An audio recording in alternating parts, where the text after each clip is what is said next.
तो बच्चों देखो, हमने कल गणपति बप्पा मोरया मंगल मूर्ति मोरया यह 9 नंबर का पाठ देखा था। इस पाठ में हमने क्या सीखा कि गणपति बप्पा कब आते हैं, गणपति बप्पा कब आते हैं उसको क्या बोलते हैं। जिस दिन गणपति बप्पा आते हैं उस दिन हम क्या बोलते हैं, गणेश चतुर्थी बोलते हैं, और उसी को ही क्या बोलते हैं, विनायक चतुर्थी। ये कब आते हैं गणपति बप्पा? भाद्रपद महीने में, यस, शुक्ल पक्ष के चौथे दिन में आ जाते हैं। और शुक्ल पक्ष का चौथा दिन कब होता है, कब आता है? अमावस्या के बाद में 4 दिन, यस, चौथा दिन यानी अमावस्या के बाद में जो चौथा दिन आता है उस दिन गणेश चतुर्थी होती है। और उसके बाद में हमने देखा कि गणपति बप्पा हम कैसे लाते हैं, कैसे सजाते हैं, कैसे मनाते हैं। गणपति बप्पा किसके घर में कितने दिन रहते हैं, किसके घर में 1.5 दिन होते हैं, किसके घर में 5 दिन, 7 दिन, 9, और किसी के घर में पूरे 10 दिन भी रहते हैं। उसकी सजावट हम अलग अलग तरीके से करते हैं, उनको क्या भाग देते हैं, सब ये हमने पाठ में पढ़ा था। गणपति बप्पा को मोदक पसंद होते हैं। और विसर्जन कब करते हैं हम गणपति बप्पा का? उस दिन को क्या बोलते हैं? अनंत चतुर्दशी, बराबर है। तो इस प्रकार ये हमारा गणपति बप्पा मोरया मंगल मूर्ति मोरया ये पाठ हमने सीखा था। तो चलो आज हम उसके प्रश्नोत्तरों पे चर्चा करेंगे, ठीक है। देखो पाठ की बात में देखो, पहला प्रश्न है, बाजार में बड़े लोगों के साथ बच्चे क्या करने आए हैं? क्यों जाते हैं बच्चे बड़े लोगों के साथ में?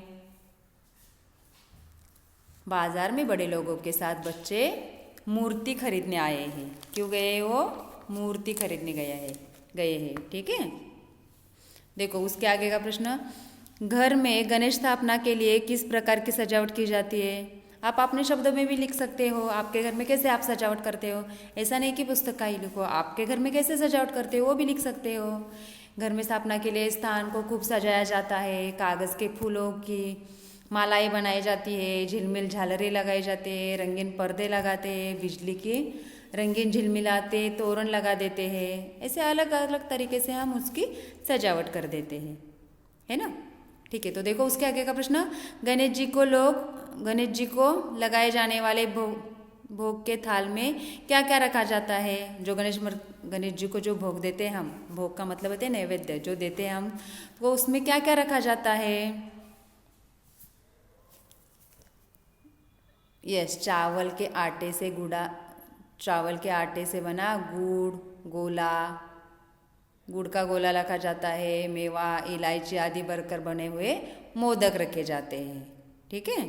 तो इसमें क्या रखते हैं? मोदक। और वो मोदक किससे बनाए जाते हैं? गुड़ और गोले का। और क्या होता है? मेवा होता है, उसमें इलायची भर जाती है, चावल के आटे से वो बनाते हैं। तो देखो उसके आगे नीचे देखो, निम्नलिखित प्रश्नों के उत्तर दीजिए। आपको प्रश्न उत्तर लिखने हैं। देखो प्रश्न पहला क्या है, प्रश्न देखो, घरों में गणपति की स्थापना कितने दिनों तक की जाती है? ये हर एक का अलग अलग है, कितने दिनों तक स्थापना की जाती है घरों में गणपति की स्थापना, उसके घर की परंपरा पे निर्भर कर जाती है। किसी के घर में 1.5 दिन का होता है, किसी के घर में 5 दिन का, किसी के घर में 7 दिन का, 9 दिन का, या पूरे 10 दिन का भी गणपति उनके घर में रखा जाता है, ठीक है। तो देखो उसके आगे, गणपति की स्थापना किन किन रूपों में की जाती है? कौन कौन से रूपों में उनकी स्थापना की जाती है? अभी हम तो देखते हैं कहीं पे कृष्ण के रूप में दिखाई दे रहे हैं, कहीं अन्य देवता के रूप में दिखाई देते हैं, कहीं पे राक्षस के वध कर रहे हैं, तो कहीं पे आधुनिक रूप में भी दिखाई देते हैं, जैसे तेन सिंह और कपिल देव आदि के रूप में भी वो दिखाई दे रहे हैं। हमने देखा कि कपिल देव वो क्या लेकर खड़े हैं और गणपति बप्पा उनको आशीर्वाद दे रहे हैं, वर्ल्ड कप लेकर खड़े हैं वो, और गणपति बप्पा उनको आशीर्वाद दे रहे हैं। ऐसे रूपों में भी अभी उनकी मूर्तियाँ दिखाई देती हैं, ठीक है। उसके आगे का ग प्रश्न देखो, गणेश उत्सव में किस किस प्रकार के रंगारंग कार्यक्रम होते हैं? कौन कौन से कार्यक्रम होते हैं गणपति उत्सव में? कहीं पे नए पुराने कलाकार संगीत कार्यक्रम करते हैं, तो कहीं नाटक मंडलियाँ अपने नाटक दिखाते हैं, कहीं पे भजन कीर्तन चलते हैं, है ना। आपको ये पाठ में सब है, आप पढ़ो, आपको ये समझ में आ जाएगा सभी, ओके। गणपति पूजा को सार्वजनिक उत्सव का रूप देने के पीछे क्या कारण था और किसने शुरू की रे गणपति उत्सव की स्थापना? यस, किसने की और क्यों की?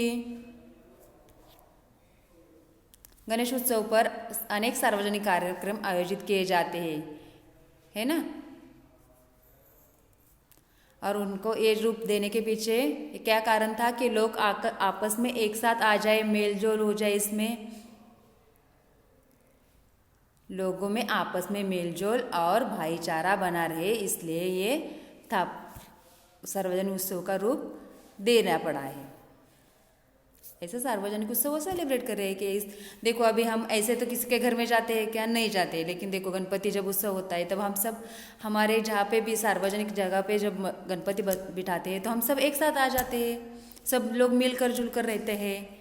उसका नैवेद्य हो, किसी के पास कौन पूजा करेगा, क्या करेगा, इस प्रकार के सब भी एक साथ सोचते हैं। तो यहाँ पे क्या होता है, एक साथ सब एक साथ आ जाते हैं, मिलजुल कर रहते हैं। ठीक है, देखो उसके आगे का प्रश्न देखो, गणपति विसर्जन के कार्यक्रम को अपने शब्दों में लिखिए। आपको लिखना है गणपति विसर्जन आप कैसे करते हैं, आप खुद लिखो कैसे करते हैं। ठीक है, सही उत्तर पर सही का चिन्ह लगाइए। देखो यहाँ पे जो उत्तर सही लग रहा है उस पे चिन्ह लगाओ। यहाँ पे आपको पर्याय दिए हैं। भारतीय पंचांग के अनुसार गणेश चतुर्थी किस महीने में आती है? कौन से महीने में आती है? भाद्रपक्ष। यस, उस महीने में भाद्रपक्ष महीने में आती है। किस गांव के कारागिरों की मूर्तियों की मांग अधिक है? पेन। Yes, pen. सार्वजनिक उत्सव के रूप में गणेश उत्सव मनाने की परंपरा का आरंभ किसने किया? बाल गंगाधर तिलक। बराबर है, किसने किया? बाल गंगाधर तिलक ने। गणपति विसर्जन किस दिन किया जाता है? कब करते हैं गणपति विसर्जन?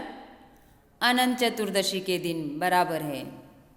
ठीक है, देखो नीचे भाषा की बात में देखो, धर्मात्मा दो शब्दों के मेल से बना है, धर्म और आत्मा। इसी प्रकार दो शब्दों को जोड़कर बनाइए। नीचे गए शब्द नीचे दिए जा रहे हैं, उन्हें अलग अलग करके लिखिए। देखो गणेश उत्सव, तो यहाँ पे क्या आएगा? गणेश और उत्सव, तो दोनों मिला के क्या हो गया? गणेश उत्सव। क्या बन गया? गणेश उत्सव। देशभक्ति, तो यहाँ पे क्या आएगा? देश और भक्ति। देश एक अलग शब्द है और भक्ति एक अलग शब्द है, तो यहाँ पे दो जोड़कर क्या आ गया है? देशभक्ति। विघ्न नाशक, तो यहाँ पे क्या है? विघ्न और नाशक दोनों अलग अलग है। विघ्न एक अलग शब्द है। विघ्न का मतलब क्या होता है? हमारे परेशानी। विघ्न और नाशक का मतलब है खत्म करना। तो विघ्न एक शब्द है और नाशक एक, ये दो अलग अलग शब्द है। भक्ति और भाव, भक्ति एक शब्द आएगा और भाव एक शब्द आएगा। आदेशानुसार, आदेशानुसार, देखो इसमें भी करो आप। आदेश एक आ जाएगा और आदेश के अनुसार एक आ जाएगा। आदेश और अनुसार। बुद्धिदाता, बुद्धिदाता, बुद्धि और दाता। बुद्धि और दाता का मतलब है जो देता है, बुद्धि और दाता। ठीक है, विलोम शब्द को मेल कीजिए। देखो नीचे विलोम के शब्द दिए, विलोम का मतलब है तो विरोधी शब्द लिखना है यहाँ पे आपको। निर्जीव के विलोम में क्या आएगा? सजीव दिया है वहाँ पे। रक्षक, भक्षक। यस, निश्चित, अनिश्चित, पास, दूर, शुभ, अशुभ, पौराणिक, आधुनिक। इस प्रकार ये यहाँ पे विलोम शब्द लिखने हैं आपको। ठीक है, देखो रिक्त स्थानों में उपयुक्त सर्वनाम शब्द लिखिए। सर्वनाम शब्द है, आपको मालूम है ना सर्वनाम। देखो, मूर्ति लेने के बाद डैश डैश रंगीन पटरे पर रख जाती है। मूर्ति लेने के बाद वह, यहाँ पे कौन सा आएगा? वह मूर्ति, वह रंगीन पटरे पर रखी गई, वह शब्द यहाँ पे आ जाएगा। कई बार तो डैश डैश ऊंचाई 20-25 फीट तक होती है। कई बार तो उसकी, किसकी? मूर्ति की। कई बार तो उसकी ऊंचाई 20-25 फीट तक होती है। बाजार में काफ़ी भीड़ भाड़ है। डैश डैश बच्चे भी ज़्यादा है। उसमें, भीड़ में बच्चे भी, इसका मतलब उसमें बच्चे भी ज़्यादा है। ठीक है, डैश डैश मोदक का भोग लगा रहा है। डैश डैश गोल गोला है। देखो क्या आएगा यहाँ पे? कोई मोदक का भोग लगा रहा है तो कोई गुड़ गोला का। कोई, तो यहाँ पे कौन सा आने वाला है? कोई। ठीक है, देखो नीचे, नीचे दिए शब्दों से ऐसे वाक्य बनाइए जिनसे शब्दों के अर्थ का अंतर स्पष्ट हो जाए। यहाँ पे कुछ शब्द दिए है आपको और उसमें से आपको वाक्य बनाना है और उसके शब्द क्या है, उसके अर्थ का भी, उसका अर्थ भी अलग आना चाहिए, उसके अर्थ का अंतर स्पष्ट होना चाहिए आपको। ठीक है, गीत, लोग गीत गा रहे हैं, लोग गीत भजन गा रहे हैं। नृत्य, उत्सव में सभी नृत्य करते हैं। देखो फिर भिन्न विभिन्न, भारत में भिन्न भिन्न जाति धर्म के लोग रहते हैं। सब लोग मिलजुल, भिन्न भिन्न जाति धर्म के लोग मिलजुल कर रहते हैं। विभिन्न का मतलब क्या होता है? भारत में विभिन्न प्रांत है ना। प्रवचन और भाषण, प्रवचन का मतलब क्या होता है? स्वामी जी का प्रवचन तो घंटों तक चलता है, जो स्वामी जी देते हैं वो प्रवचन होता है। और भाषण कौन देता है? नेता लोग, बराबर है, नेता लोग तो भाषण देते हैं और स्वामी जी क्या करते हैं? प्रवचन देते हैं। प्रचलित और प्रसिद्ध, प्रचलित का मतलब क्या होता है? देखो गणेश जी के रूप, अनेक रूप प्रचलित है, अनेक रूप प्रचलित है। और प्रसिद्ध, उसमें से कौन सा रूप प्रसिद्ध है? ये भी आ सकता है। नहीं तो देखो क्या है, क्या बोल सकते हैं हम कि मुंबई का वड़ा पाव प्रसिद्ध है, तो प्रसिद्ध और प्रचलित, प्रचलित का मतलब क्या होता है? जैसे आ रहे हैं, वर्षों से चल रहे हैं, कि वो उसी प्रकार जा रहे हैं, प्रचलित। और प्रसिद्ध का मतलब है कि वो उस जगह का एक ही फेमस बोलते हैं ना उसका हम, प्रसिद्ध, फेमस। ठीक है, ओके। तो इस प्रकार हमने सभी प्रश्नोत्तरों की भी चर्चा की है। ओके, आपको ये प्रश्नोत्तर आपके बुक में लिखने हैं और उसके साथ साथ नोटबुक में भी लिखने हैं। ठीक है, ओके, चलो बाय बाय।